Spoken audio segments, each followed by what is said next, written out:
या महाराष्ट्रात सर्व महापुरुषांनी आणि साधू संतांनी आणि क्रांतिकारकांनी आणि महामानवांनी आपल्याला सुंदर एक विचार उपलब्ध करून दिला, सुंदर एक विचार पेरला, तो म्हणजे आपला असणारा हा महाराष्ट्र धर्म। आणि हा महाराष्ट्र धर्म म्हणजे तरी नेमकं काय? ती संकल्पना काय आजची नाही, 1 वर्षापूर्वीची नाही, 2 वर्षापूर्वीची नाही, तर तब्बल 350 वर्षापूर्वीची माझ्या छत्रपती शिवाजीराजाची संकल्पना।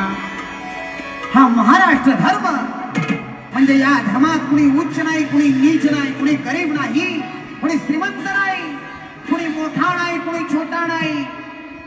हा महाराष्ट्र धर्म म्हणजे समतेचा आणि ममतेचा आणि नम्रतेचा आणि माझ्या साधू संतांचा आणि लोककलावंतांचा